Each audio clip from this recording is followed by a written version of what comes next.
بسم اللہ الرحمن الرحیم۔ باب صدقۃ المرأۃ من مال الزوج، بیوی کا شوہر کے مال سے صدقہ کرنے کا باب۔ بیوی شوہر کے مال سے از خود صدقہ اور خیرات کر سکتی ہے یا نہیں، تو اس سلسلے میں حکم یہ ہے کہ بیوی اپنے مال کی مالک ہوتی ہے، شوہر اپنے مال کا مالک ہوتا ہے، اس لیے بیوی شوہر کے مال سے بغیر اس کی اجازت کے صدقہ نہیں کر سکتی۔ ہاں، بیوی شوہر کے مال سے وہ چیزیں صدقہ کر سکتی ہے جن کے خیرات کرنے کی عادت ہوتی ہے، عرف ہوتا ہے۔ مثال کے طور پر گھروں میں جو کھانا بچ جاتا ہے وہ کھانا کسی کتے کے سامنے ڈال دیتے ہیں، یا کسی مانگنے والے کو دے دیتے ہیں، یا کوئی آ جاتا ہے اسے کھلا دیتے ہیں، یہ عادت ہوتی ہے اور عرفاً شوہر کی جانب سے اس کی اجازت ہوتی ہے۔ تو اس طرح کی جو چیزیں ہیں بیوی وہ خرچ کر سکتی ہے، صدقہ کر سکتی ہے، لیکن جو عمدہ اور پاکیزہ چیزیں ہیں، جو اعلیٰ قسم کی چیزیں ہیں جن کے خرچ کرنے کی عادت نہیں ہوتی ہے، تو اس سلسلے میں ان مالوں کو خرچ کرنے کے لیے شوہر کی اجازت بہرحال ضروری ہے۔ الفصل الاول عن عائشہ قالت قال رسول اللہ صلی اللہ علیہ وسلم اذا انفقت المرأة من طعام بیتها غیر مفسدۃ کان لها اجرها بما انفقت۔ ام المومنین حضرت عائشہ صدیقہ رضی اللہ تعالی عنہا سے مروی ہے، انہوں نے فرمایا کہ اللہ کے رسول صلی اللہ تعالی علیہ وسلم نے ارشاد فرمایا، جب بیوی اپنے گھر کے کھانے کو خیرات کرے، خرچ کرے، اس حال میں کہ وہ اسراف کرنے والی نہ ہو، تو اس عورت کے لیے اس کا اجر ہے اس سبب سے جو اس نے خرچ کیا۔ وَلِزَوْجِهَا أَجْرُهُ بِمَا كَسَبَ، اور اس عورت کے شوہر کے لیے اس کا اجر ہے اس سبب سے کہ اس نے کمایا۔ وَلِلْخَازِنِ مِثْلُ ذَلِكَ، اور خزانچی کے لیے اس کے مثل اجر ہے۔ لا ينقص بعضهم اجر بعض شیئا، بعض کے اجر کو کچھ بھی کم نہیں کریں گے۔ یعنی عورت نے گھر کے کھانے سے کچھ خرچ کر دیا، جو پہلے میں نے عرض کیا کہ جن چیزوں کے خرچ کرنے کی عادت ہوتی ہے، عرف ہوتا ہے، انہیں یعنی عرفاً عورتوں کو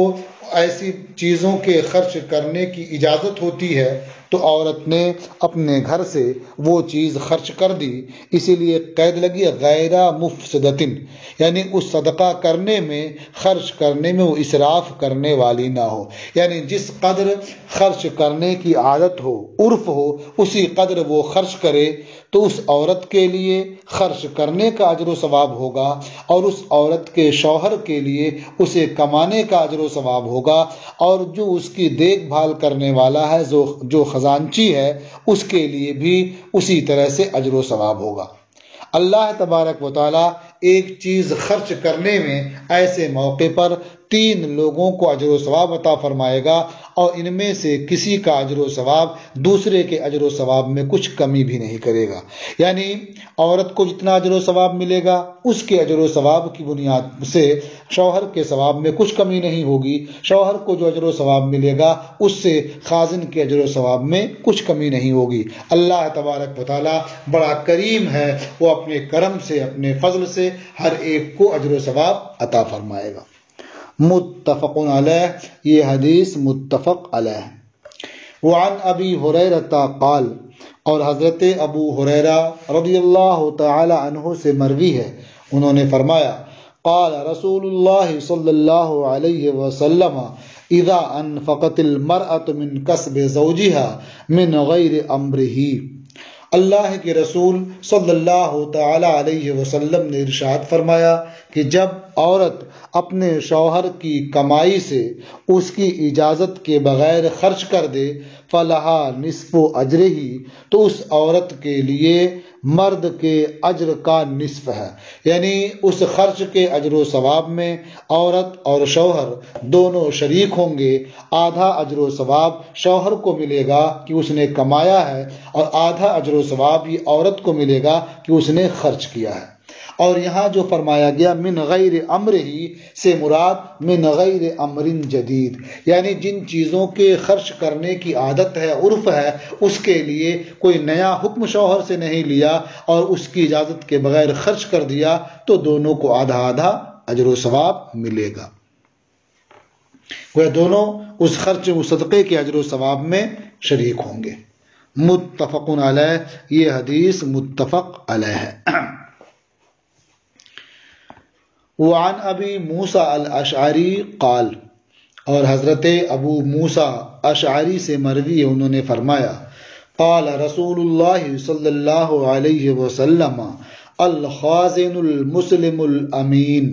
الذي يعطي ما امر به کاملا مؤفرا طیبا به نفسه، امانت دار مسلمان خازن جو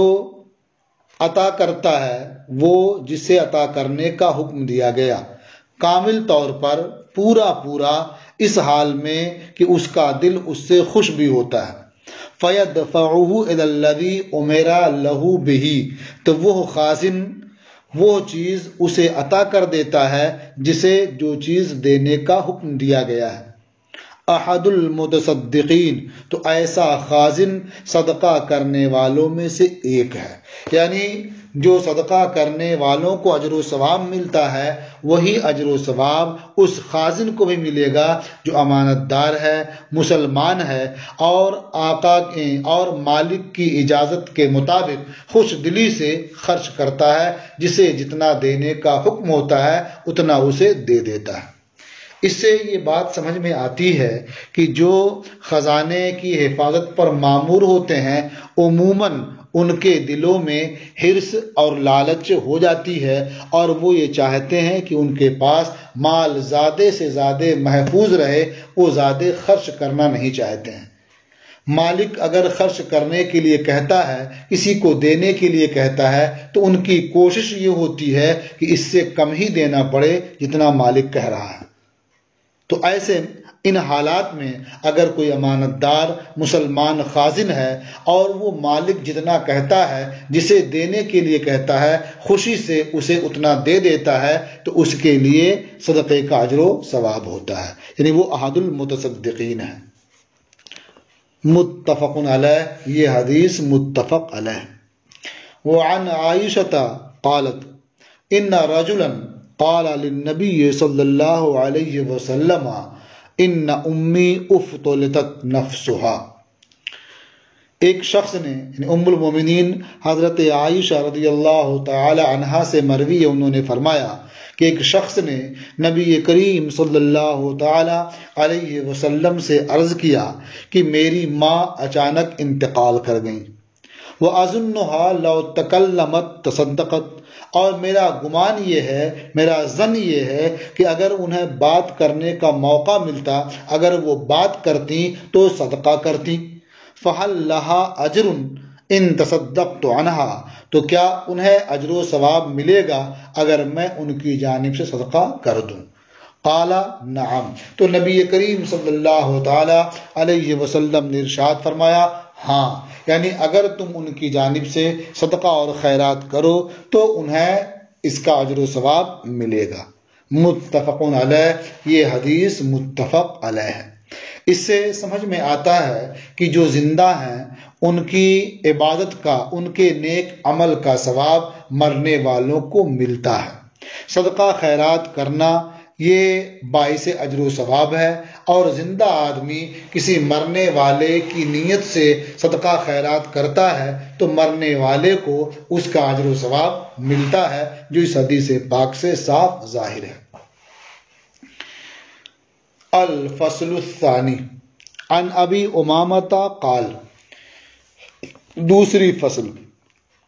ابو امامہ سے مروی ہے، انہوں نے فرمایا سمعت رسول اللہ صلی اللہ علیہ وسلم یقول فی خطبتہ عام حجۃ الوداع، میں نے حجۃ الوداع کے سال نبی کریم صلی اللہ تعالی علیہ وسلم کو خطبے میں ارشاد فرماتے ہوئے سنا، لا تنفق امرأة شیئا من بیت زوجها الا باذن زوجها، کوئی عورت اپنے شوہر کے گھر سے کچھ بھی خرچ نہ کرے مگر اپنے شوہر کی اجازت سے۔ اب یہ اجازت صراحتاً ہو یا دلالتاً ہو یا عرفاً ہو، جس طرح سے بھی ہو، اجازت ہو تو خرچ کرے اور اجازت نہ ہو تو خرچ نہ کرے۔ قیلا یا رسول اللہ وللطعام، عرض کیا گیا اے اللہ کے رسول کھانا بھی خرچ نہ کرے؟ قال ذالک افضل اموالنا، نبی کریم صلی اللہ تعالی علیہ وسلم نے ارشاد فرمایا کھانا ہمارا بہترین مال ہے یا ہمارے بہترین اموال سے ہے۔ تو کھانا ہمارے اموال میں افضل ہے، بہتر ہے۔ جب ادنا کو خرچ کرنا بغیر اجازت کے روا نہیں ہے تو جو افضل ہے، اعلیٰ ہے، اسے اجازت کے بغیر خرچ کرنا کیوں کر روا ہوگا؟ ہاں عرفاً یا دلالتاً یا صراحتاً شوہر کی اجازت ہے تو خرچ کرنے میں کوئی حرج نہیں، بلکہ خرچ کرنا باعث اجر و ثواب ہوگا۔ رواہ الترمذی، اسے امام ترمذی نے روایت کیا۔ وعن سعد قال، اور حضرت سعد سے مروی ہے، انہوں نے فرمایا لما بایع رسول اللہ صلی اللہ علیہ وسلم النساء، جب اللہ کے رسول صلی اللہ تعالی علیہ وسلم نے عورتوں سے بیعت لی، قامت امرأۃ جلیلہ، تو ایک جلیل القدر خاتون کھڑی ہوئیں، کانہا من نساء مضرہ، ایسا لگ رہا تھا کہ وہ قبیلہ مضر کی خواتین سے ہیں، قبیلہ مضر کی عورتوں میں سے ہیں۔ فقالت یا نبی اللہ انا کل علی آبائنا و ابنائنا و ازواجنا فما یحل لنا من اموالہم، انہوں نے عرض کیا اے اللہ کے نبی، ہم اپنے آبا اور اپنے ابنا اور اپنے ازواج پر بوجھ ہیں، یعنی اپنے باپ کے گھر ہیں تو باپ پر بوجھ ہیں، اپنے بیٹوں کے ساتھ ہیں تو بیٹوں پر بوجھ ہیں، اپنے شوہروں کے ساتھ ہیں تو شوہروں پر بوجھ ہیں، یعنی یہ سب ہمارے لیے نفقے کا انتظام کرتے ہیں، رہنے کا انتظام کرتے ہیں، ہمارے اخراجات کا انتظام کرتے ہیں، تو ہم ان پر بوجھ ہیں۔ فما یحل لنا من اموالہم، تو ان کے اموال میں سے ہمارے لیے کیا حلال ہے، یعنی کیا چیز ہم خرچ کر سکتے ہیں اور کیا چیز خرچ کرنا ہمارے لیے روا نہیں ہے۔ فما یحل لنا من اموالہم، تو ان کے اموال سے، یعنی باپ اور بیٹوں اور شوہروں کے اموال سے ہمارے لیے کیا چیز حلال ہے۔ قال الرطب تاکلنہ وتہدینہ، حضور نے ارشاد فرمایا وہ تر چیز جسے تم کھاتی ہو اور جسے تم ہدیہ کرتی ہو، یعنی وہ تر چیز جو جلدی خراب ہو جایا کرتی ہے، جیسے سالن ہے، دودھ ہے اور پھل ہے، جو چیزیں جلدی خراب ہو جاتی ہیں، بہت دن تک رکھی نہیں جا سکتی، تمہیں کھانے کی اجازت ہوتی ہے اور تم انہیں ہدیہ کرتی ہو، تحفہ دیتی ہو، یہ تمہارے لیے حلال ہے۔ اس کا حاصل بھی وہی ہے کہ عرفاً جن چیزوں کے خرچ کرنے کی اجازت ہے وہ تم اپنے باپ کے گھر ہو جب بھی خرچ کر سکتی ہو، اپنے بیٹوں کے گھر ہو تب بھی خرچ کر سکتی ہو، اور اپنے شوہروں کے گھر ہو تب بھی خرچ کر سکتی ہو۔ رواہ ابو داؤد، اسے ابو داؤد نے روایت کیا ہے۔ الفصل الثالث، تیسری فصل، ان عمیر مولا ابی اللحم، عمیر مولا ابی اللحم سے مروی ہے، انہوں نے فرمایا امرنی مولایا ان اقددا لحما، مجھے میرے آقا نے حکم دیا کہ میں گوشت کے ٹکڑے ٹکڑے کروں۔ فجاءنی مسکین فاطعمتہ منہ، تو میرے پاس ایک مسکین آیا اور میں نے اس گوشت میں سے اسے کھلا دیا۔ فعلم بذلک مولایا، تو تو میرے آقا کو اس کی اطلاع ہوئی، اس کا علم ہوا، فضربنی تو اس نے مجھے مارا، فأتیت رسول اللہ صلی اللہ علیہ وسلم تو میں اللہ کے رسول صلی اللہ علیہ وسلم کی بارگاہ میں آیا، فذکرت ذالک لہ اور ان سے اس کا تذکرہ کیا، فدعاہ تو حضور نے میرے مولا کو طلب کیا، بلایا، فقال لما ضربتہ اور ارشاد فرمایا کہ تو نے اسے کیوں مارا، قال یعطی طعامی بغیر ان آمرہ انہوں نے کہا کہ یہ میرا کھانا میری اجازت کے بغیر دے دیتا ہے، فقال الاجر بینکما تو نبی کریم صلی اللہ تعالی علیہ وسلم نے ارشاد فرمایا کہ اس کا اجر و ثواب تم دونوں کے درمیان مشترک ہے۔ اس کا یہ مطلب نہیں ہے کہ غلام آقا کی اجازت کے بغیر آقا کا بہتر مال خرچ کرتا رہے، بلکہ اب اس نے خرچ کر دیا تھا تو آقا کے لیے مارنا مناسب نہیں تھا، اس لیے کہ اس کے خرچ کرنے کی وجہ سے اسے بھی اجر و ثواب ملا تھا، تو چاہیے تھا کہ وہ اجر و ثواب پر راضی رہتا اور اسے سمجھا دیتا، دوبارہ دینے سے منع کر دیتا، اسے ضرب نہ لگاتا۔ تو اس لیے نبی کریم صلی اللہ علیہ وسلم نے فرمایا الاجر بینکما اجر تم دونوں کے درمیان مشترک ہے، یعنی اس نے دے دیا، صرف اسی کو اجر نہیں ملے گا بلکہ تمہیں بھی اجر ملے گا۔ وفی روایت قال اور ایک روایت میں ہے کہ عمیر نے فرمایا کنت مملوکن میں غلام تھا، فسألت رسول اللہ صلی اللہ علیہ وسلم اتصدق من مال موالی بشیء میں نے اللہ کے رسول صلی اللہ تعالی علیہ وسلم سے دریافت کیا کہ کیا میں اپنے موالی کے مال سے کچھ خرچ کر سکتا ہوں، کچھ صدقہ کر سکتا ہوں؟ قال نعم والاجر بینکما نصفان حضور نے فرمایا ہاں، اور اجر تم دونوں کے درمیان آدھا آدھا ہوگا، تم دونوں اجر و ثواب میں مشترک ہوگے۔ یہاں موالی کے مال سے خرچ کرنے کی جو اجازت دی ہے، صدقہ کرنے کی اجازت دی گئی ہے، اس سے مراد بھی وہی مال ہے جس کے خرچ کرنے کی عرفاً یا صراحتاً یا دلالتاً اجازت ہوتی ہے۔ رواہ مسلم اسے امام مسلم نے روایت کیا ہے۔ تو یہ باب یعنی باب صدقۃ المرأۃ من مال الزوج یہ ختم ہوا۔ اب انشاءاللہ اس کے بعد آپ پڑھیں گے باب من لا یعود فی الصدقہ۔